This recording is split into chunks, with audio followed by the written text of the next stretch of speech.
श्रृंगार का फूल, ऊपर से सफेद, नीचे जो उसकी डंडी होती है वो थोड़ी नारंगी होती है, संतरे के कलर की होती है, नारंगी कलर। महाराज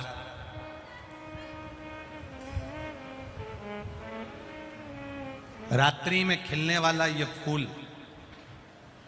रात्रि में जो फूल खिलता है ये पारिजात का, और हार श्रृंगार का जो ये पुष्प है जिसको हार श्रृंगार भी कहते हैं, पारिजात भी कहते हैं, और कहीं कहीं इसको शिरडली का पुष्प भी कहते हैं।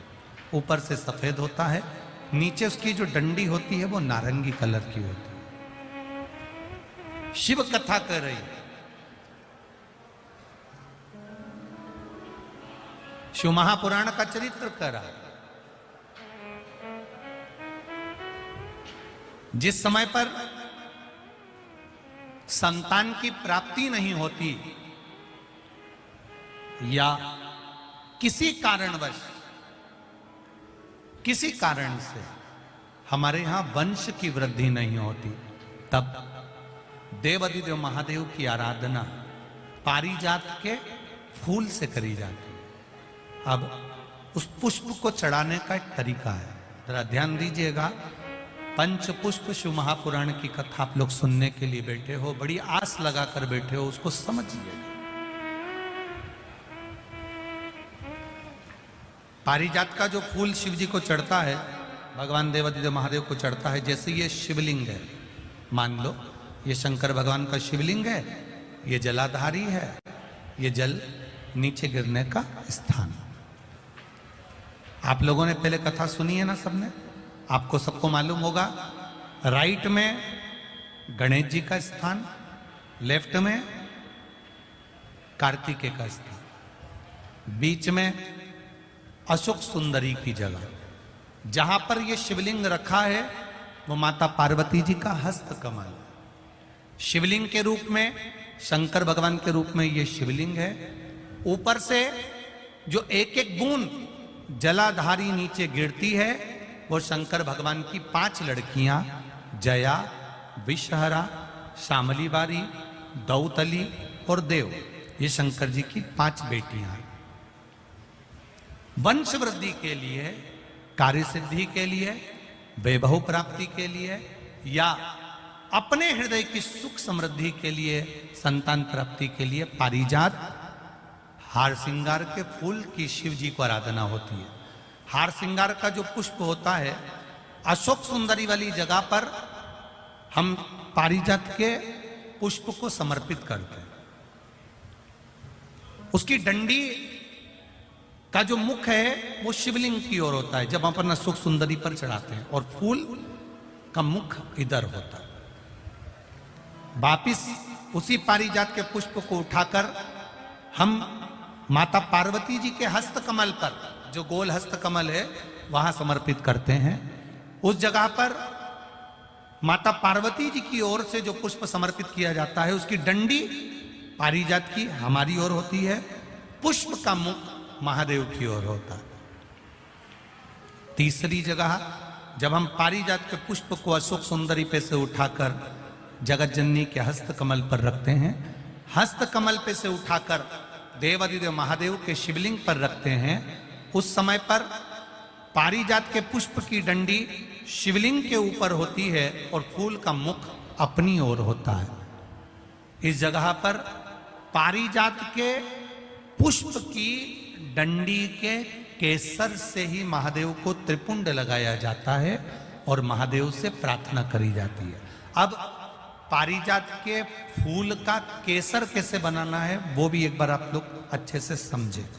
जैसे मान लो अभी पारिजात का तो फूल यहाँ पर नहीं है, पर आप टीवी पर दर्शन कर रहे होंगे। पारिजात पुष्प की जो पीछे की डंडी होती है, फूल सफेद और पीछे जो डंडी होती है नारंगी कलर की, केसरिया कलर की, उसको तोड़ लिया जाता है।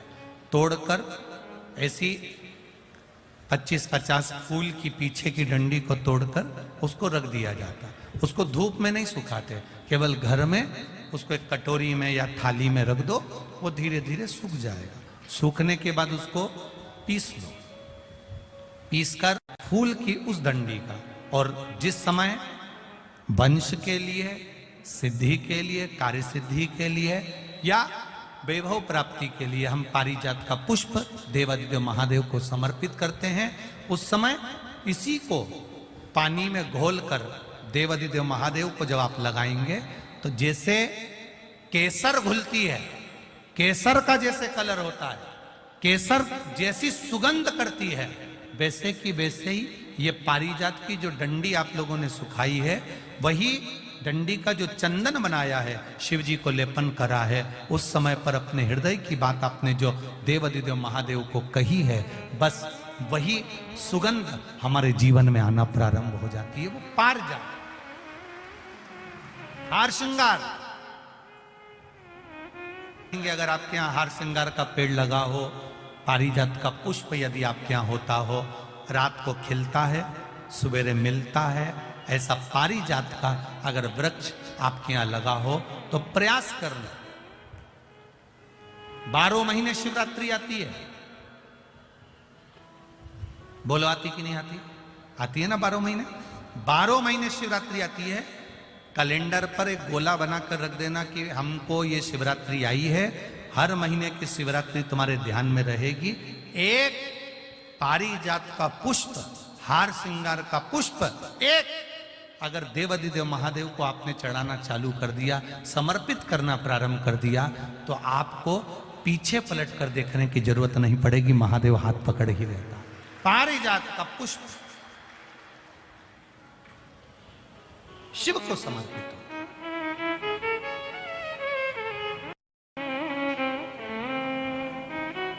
सफेद कलर का पुष्प है, आप टीवी पर दर्शन कर रहे होंगे, केसरिया कलर की, नारंगी कलर की उसकी डंडी है, भगवान शिव को समर्पित पारिजात। जब हम देवादिदेव महादेव को जल समर्पित करते हैं, भगवान शंकर को जब हम जल चढ़ाते हैं, उस समय पर भी भगवान को, अगर तुम्हारे पास में थोड़ा सा पारिजात की जो डंडी है सुखाई है, आपने पारिजात फूल के नीचे की जो डंडी है उसको तुमने सुखाकर अगर चंदन बनाया है, तो वो चंदन आप प्रतिदिन भी देवादिदेव महादेव को समर्पित कर सकते हो। पारिजात पुष्प। एक बात और हमारे स्मरण में रहे,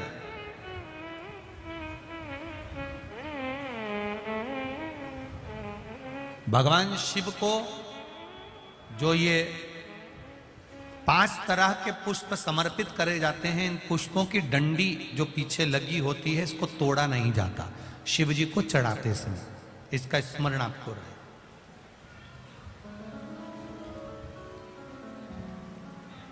तीन शिवालय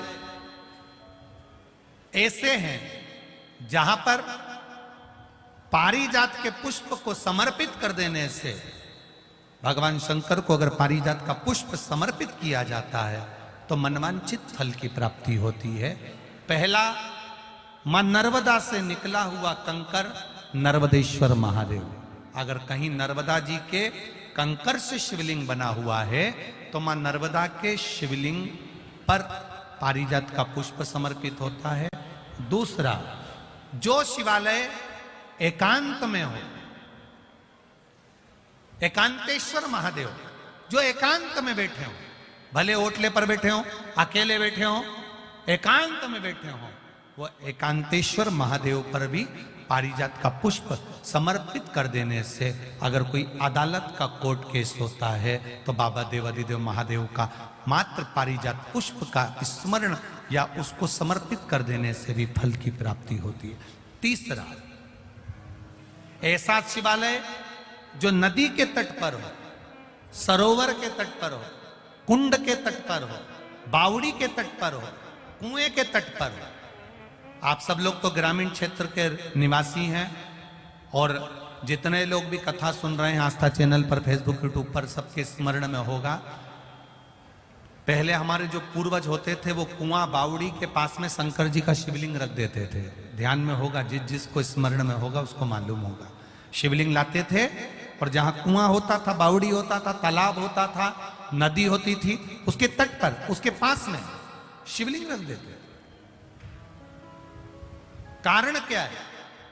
किसी जलाशय, कुआं, बावड़ी, तालाब, नदी, सरोवर, इसके पास में जो शिवलिंग होता है उस शिवलिंग को बहुत सिद्ध करने की जरूरत नहीं होती।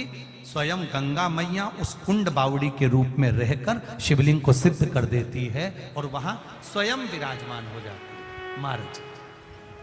वहां पर भी यह हार श्रृंगार, पारिजात का पुष्प शिव को समर्पित किया जाए। 3 जगह ऐसी है जहां कभी मौका मिल जाए और तुम्हारे पास में पारिजात का फूल हो और कहीं तुम्हें मिल गया, तुमने आज्ञा ले ली, हम ये पुष्प ले लें क्या, और लेकर अगर आपने चढ़ाया है तो उसका फल जरूर मिलेगा। आप भी जाते जाते रास्ते में किसी का पौधा देख लेते हो, किसी का पेड़ देख लेते हो, किसी का बगीचा देख लेते हो, किसी की वस्तु देख लेते हो, आपके भीतर भी वो भाव जागृत हो जाता है कि ये अच्छा फूल है, मैं भगवान के लिए तोड़ लेती हूँ। अभी नवरात्रे चल रहे हैं, लाल कलर का वो फूल होता है ना, तो लोग किसी के भी पेड़ से, किसी के भी बगीचे से, किसी के यहाँ से भी तोड़ कर ले आते हैं, देवी जी को चढ़ा देते हैं, बड़े प्रेम से पल्लू वल्लू लेके खुश होके। तुम सोचती हो कि देवी मैया प्रसन्न हो गई, देवी जी कह रही हैं अरे यो चोटी, बताओ, दूसरे के घर का चुरा कर लिया, दूसरे के घर का उठा कर लिया, दूसरे का सामान लेकर आ गई और चढ़ा कर कह रही है कि मैंने भगवान का पूजन कर दिया, भगवान की आराधना कर दी, भगवान की सेवा कर दी। ना ना,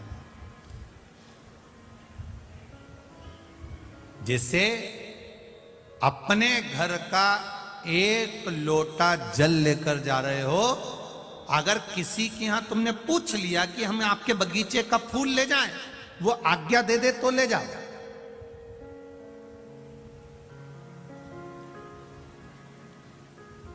रहे हो तो वायु पुराण कहती है, वायु पुराण वर्णन करती है। आप लोगों को तो मालूम होगा, आप लोग क्योंकि सब कोटेश्वर के पास के हो, तो आप लोगों के तो स्मरण में होगा कि शंकर भगवान को या देवताओं को जो पुष्प चढ़ता है, उस फूल को अगर कोई पेड़ पे से, डाली पे से तोड़ा जाता है तो नहाकर नहीं तोड़ते। भगवान को चढ़ने वाले पुष्प को बिना नहाए तोड़ा जाता है। नहाकर पुष्प नहीं तोड़ा जाता।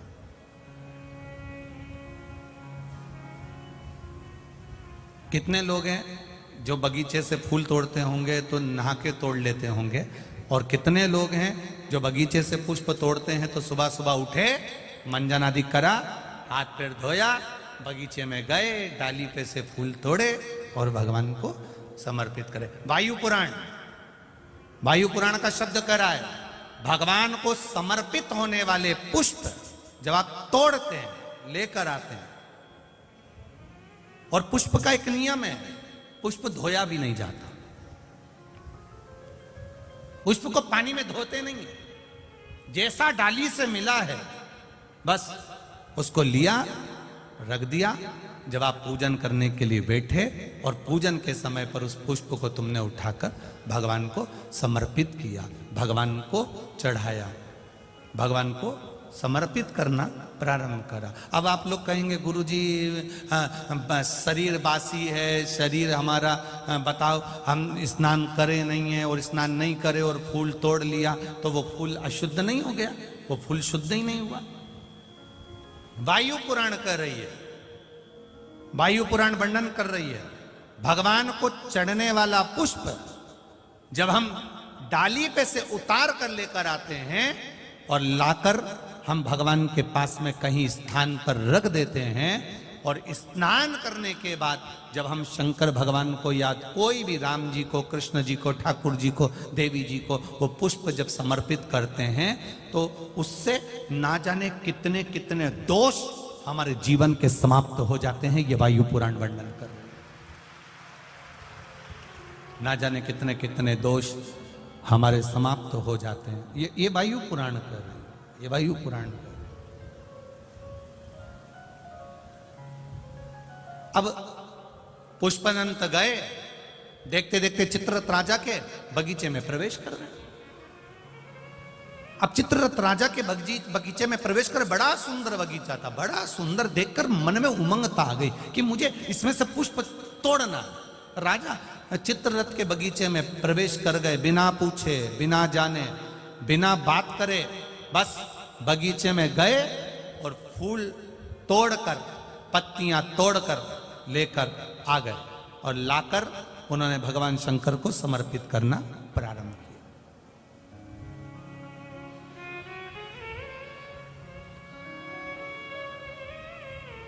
15 दिन निकल गए, 20 दिन निकल गए, 22 दिन निकल गए, 25 दिन निकल गए।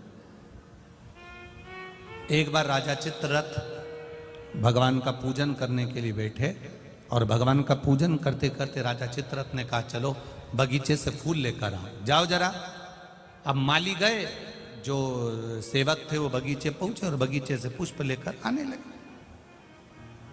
बगीचे से जब पुष्प लेकर आए तो बगीचे में जाकर क्या देखते हैं कि वहां तो एक भी पुष्प नहीं है, सारे पुष्प टूट चुके, कोई ले जा चुका। कोई बात नहीं, टूट कर नीचे गिर गए होंगे। दूसरा दिन हुआ, तीसरा दिन हुआ, चौथा दिन हुआ, पांचवा दिन हुआ। रोज बगीचे से फूल गायब हो जाते हैं, रोज बगीचे से फूल समाप्त हो जाते हैं और वो फूल मिल नहीं पाते हैं। बड़ा दुखी होते हैं राजा। आज राजा को क्रोध आ गया, आखिर बगीचे में से फूल चुरा कौन रहा, पता नहीं। हमने बहुत ढूंढा पर मिल नहीं रहा, बहुत प्रयास करा पर मिलता नहीं है।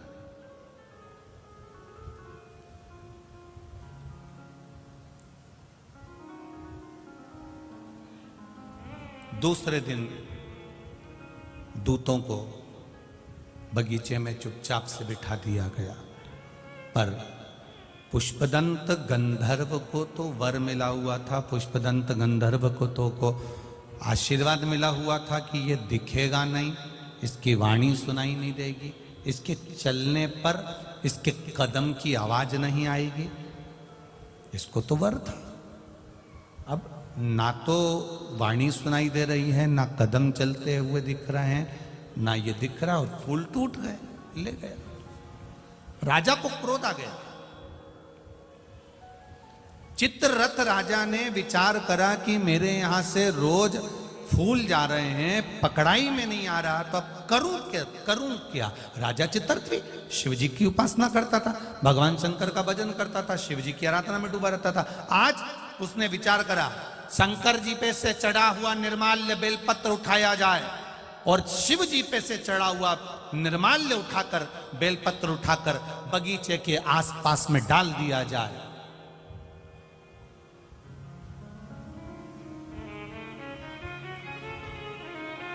लोग समझते नहीं है, मंदिर में जाते हैं, भगवान पे चढ़ा हुआ फूल, भगवान पे चढ़ी हुई बेलपत्री पूरे मंदिर में जहां वहां पड़ी रहती है और लोग उस पे से चलते हुए, लांघते हुए निकल जाते हैं। पंच पुष्प शिव महापुराण की 2 बातें अपनी जिंदगी में उतार कर रखना। यदि ये 4 चीजें कभी बासी नहीं होती। गंगा का जल अगर आपका 2 साल, 5 साल, 10 साल, 15 साल, 20 साल पुराना भी रखा है तो वो बासी नहीं होता। कमल का पुष्प भगवान शिव को समर्पित करने के बाद 5 दिन तक बासी नहीं होता। बेलपत्री, एक बेलपत्री देवाधिदेव महादेव पर चढ़ी हुई है, उसको धोकर चढ़ाते रहें, वो कभी बासी नहीं होती। और तुलसी का दल कभी बासी नहीं होता, ये बासी है ही नहीं।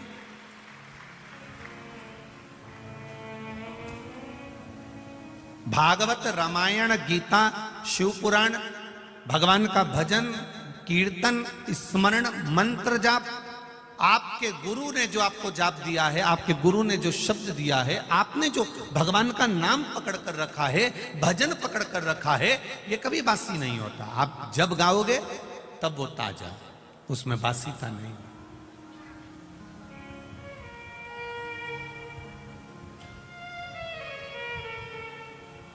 एक उस पुष्प को आपने तोड़ लिया, भगवान को समर्पित कर दिया। और यदि वही पुष्प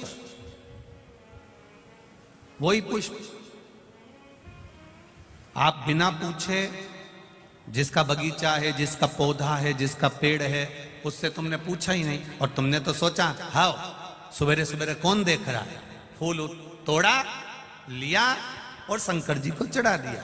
तो शिव महापुराण की कथा कहती है ये पुण्यता का कार्य नहीं है, यह पाप कर्म की शुरुआत हो जाती है, इसमें सुख का अनुभव नहीं होता।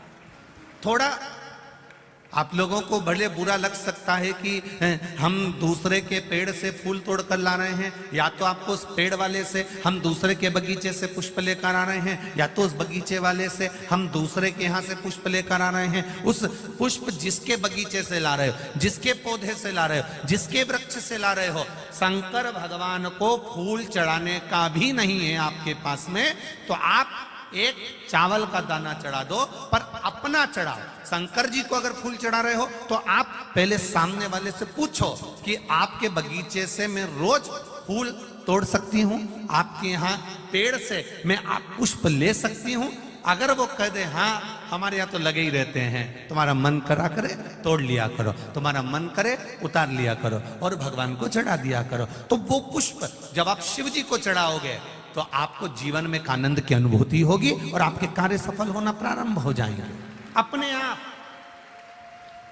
पर यदि हमने चोरी कर कर चुपचाप से जाकर पुष्प को चुरा लिया, बगीचे से निकाल लिया और तुमने सोचा मैं भगवान का श्रृंगार करूंगी, मैं भगवान को सजाऊंगी, मैं भगवान का अलौकिक श्रृंगार करूंगी, तो उसमें पुण्यता का भाग नहीं आता महाराज, उसमें सुख का अनुभव नहीं होता है, उसमें आनंद का अनुभव नहीं। महापुराण की कथा, स्कंद पुराण की कथा ये कहती है कि शंकर भगवान पर एक लोटा जल चढ़ाने वाला या शिव महापुराण की कथा को सुनने वाले की 7 पीढ़ी नहीं 71 पीढ़ी तर जाती है। ये शिव कथा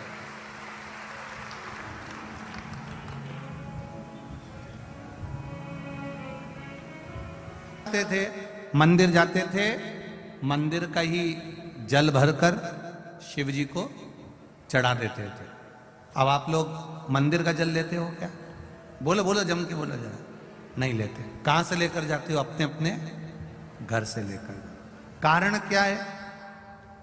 वास्तु दोष होता है तो घर में होता है, पितृ दोष होता है तो घर में होता है, काल सर्प दोष होता है तो घर में होता है। घर के हंडे में से, मटके में से, परिंडे में से जब हम एक लोटा जल लेकर जाते हैं और शिव जी को समर्पित करते हैं तो अपने घर के सारे दोष अपने आप समाप्त हो जाते हैं, केवल जल समर्पित कर देने पर, केवल जल चढ़ा देने पर सारे दोष मिट जाते हैं, सारे दोष लिए हो गया।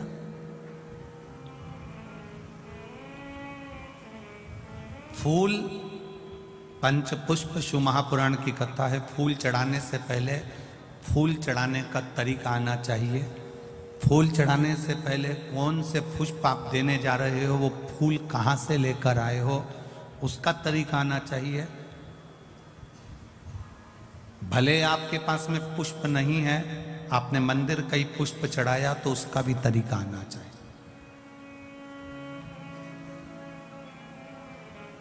कोई जरूरी नहीं है कि आप नए नए भजन का निर्माण करोगे। आप दूसरे का भी अगर भजन गा रहे हो तो उसको भी गाने का तरीका होना चाहिए।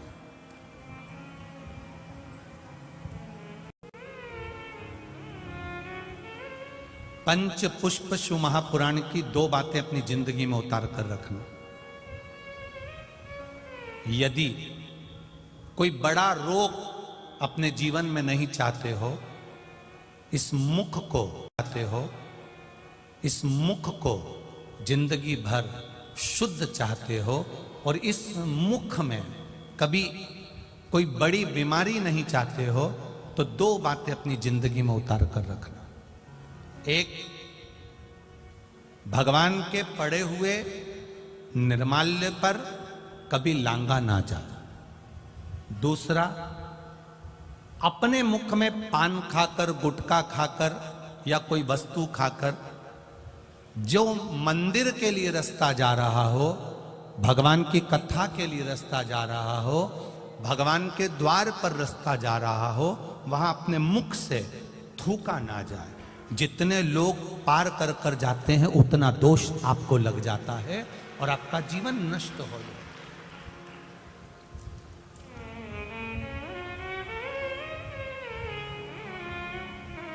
बीच पथ पर, जिस मार्ग से भगवान शंकर का शिवालय जा रहे हो, जिस मार्ग से भगवान के मंदिर जा रहे हो, जिस मार्ग से अगर कोई नारी, कोई पुरुष, कोई बच्चा, कोई बूढ़ा, कोई व्यक्ति एक लोटा जल लेकर भी अगर भगवान के मंदिर जा रहा है, उस मार्ग पर, बीच मार्ग पर अगर कोई थूकता है और उस थूक को जितनी बार लोग लांग कर मंदिर के द्वार तक जाते हैं, उतना उतना रोग इस शरीर के अंदर बढ़ता चले जाता है। इसलिए हमारे यहाँ पहले के समय में, आज के लोगों को तो स्मरण है कि नहीं है, पहले तो थूकने के लिए भी एक पीक दान होता था जिसमें थूका जाता था। आज के जमाने में तो आदमी पूरी पृथ्वी को पीक दान बनाकर रखा है, जहां मर्जी पड़ती है वहां थूक देता है। ये श्रेष्ठता नहीं है हमारे। ये वसुंधरा, ये पृथ्वी, ये वसुंधरा, ये भूमि माता, ये पृथ्वी माता, जिसकी गोद में हम पाल पोस कर बड़े हुए हैं, जिसका दिया हुआ अन्न हम पा रहे हैं, जिसके आनंदमय आशीर्वाद से हम अपनी जिंदगी जी रहे हैं, इस पृथ्वी को भी नमन करना चाहिए। नमन, प्रणाम करना चाहिए। हम हमेशा कहते आए हैं, आज फिर कहते हैं, जिसकी बंजर भूमि पड़ी हो, जिसमें अनाज भी नहीं होता हो, बहुत मेहनत कर लिया, उस भूमि में कुछ नहीं होता, लोगों ने कह दिया इस भूमि में कुछ नहीं होता, ये जमीन बेकार है, ये जमीन बेकार है, ये जमीन बेकार है। आपसे निवेदन करना चाहेंगे, किसी मंदिर का निर्माल्य जो शिव जी पर चढ़ा हो, इकट्ठा हो गया हो, उस मंदिर के निर्माल्य को एकत्रित कर लो, डलिया में भर लो और पूरे भूमि पर उस निर्माल्य का खाद बनाकर, उस पूरी जमीन पर आप उस निर्माल्य के खाद को थोड़ी थोड़ी दूर पर इतना इतना खड्डा खोद कर बाबा के उस निर्माल्य को डालना प्रारंभ करिए। क्यों? क्योंकि उससे भूमि की उपज देवाधिदेव महादेव की कृपा से अपने आप बढ़ना प्रारंभ। लोग उसको ले जाकर नदी में डाल देते हैं, नदी में डाल देने से नदी दूषित हो जाती है, नदी में प्रदूषण हो जाता है। तो वो निर्माल्य जब आप जमीन में ले जाकर गाड़ोगे, डालोगे, तो नदी भी शुद्ध होगी और भूमि में भी उसकी खाद बनकर उस भूमि पर भी उसका शुद्धता का भाव जागृत होगा। अब करो उससे, आप कहो, जिस कुएं में, जिस बावड़ी में, जिस बोर में, जिस स्थान पर पानी की कमी होती चली जाए, हम निवेदन करना चाहेंगे वहां उस बोर के आसपास, उस कुएं के आसपास, उस बावड़ी के आसपास बेलपत्री के कुछ पौधे लगाना चालू कर दो। धीरे धीरे मेरा महादेव पार्वती से मिलने के लिए आएगा तो गंगा को साथ में लेकर आ जाए, अपने आप आए। थोड़ी थोड़ी दूर पे बेलपत्री के वृक्षा का रोपण करना प्रारंभ करिए। मेरा महादेव जिस जगह पर बेलपत्री का पौधा होता है, वृक्ष होता है, वहां मेरा शिव पार्वती जी से मिलने के लिए आता है। और मेरा महादेव अकेला नहीं आता, उसके सिर पर गंगा विराजमान होकर आती है, तो गंगा वहां रहती है, गंगा वहां विराजमान रहती है। अब करो,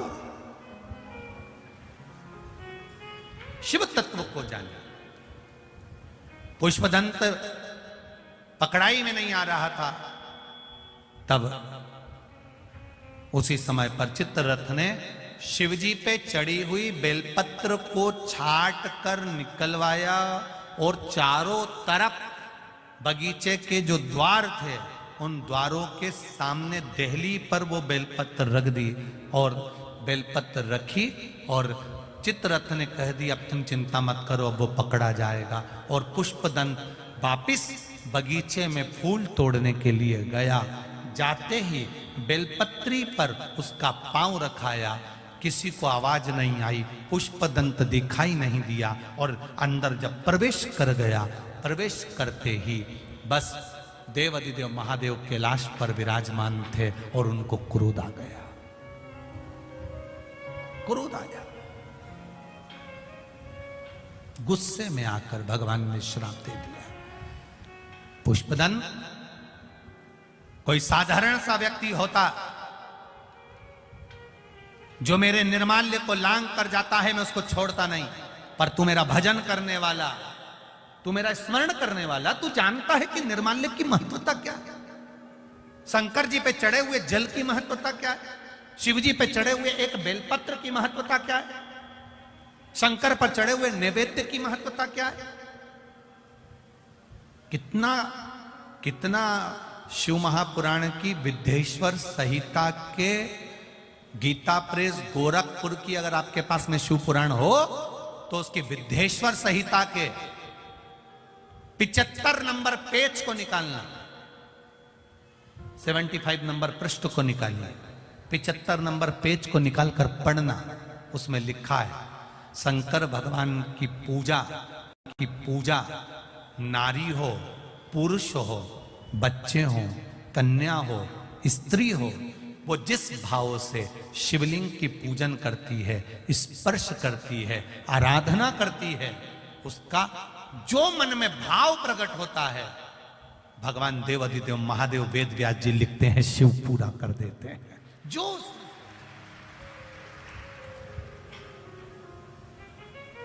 शंकर भगवान पर चढ़ा हुआ जल, शिव जी पर समर्पित किया हुआ जल जो आचमन कर लेता है, शरीर में कितने भी रोग हो रहे हो, वो रोग धीरे धीरे समाप्ति की ओर जाना प्रारंभ कर देते हैं। समाप्ति। शिव जी को जब क्रोध आया, शंकर भगवान को क्रोध आया और उन्होंने कह दिया पुष्पदंत तू मेरा भजन करने वाला, पूजन करने वाला, अर्चना करने वाला, और तू गलती कर रहा है, मैं तुझे श्राप देता हूं। छुपने की कला, दिखने की कला जो तेरी थी, इसको मैं समाप्त करता हूं।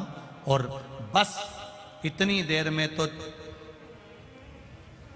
चित्ररथ को पुष्पदंत दिख गए, पकड़ लिया, ले जाकर सभा में खड़ा कर दिया। चित्ररथ ने पुष्पदंत से पूछा तुम कौन हो? मैं गंधर्व हूं, इंद्रलोक में रहता हूं, आपके बगीचे में फूल अच्छे दिखे थे, पुष्प अच्छे नजर आ रहे थे, इसलिए मैंने तोड़ लिया। पुष्प अच्छे थे, मैंने तोड़े, भगवान की पूजन में ले गया। शंकर भगवान प्रकट होकर कहते हैं रे पुष्पदंत तू मेरी पूजन कर रहा है और चोरी की वस्तु से कर रहा है, ऐसी पूजन मुझे नहीं चाहिए, ऐसी पूजन नहीं चाहिए।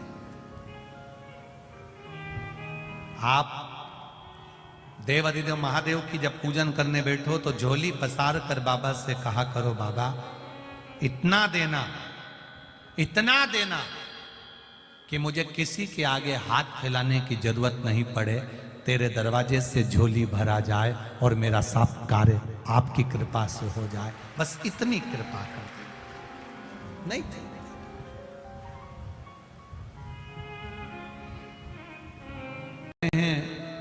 पुष्पदंत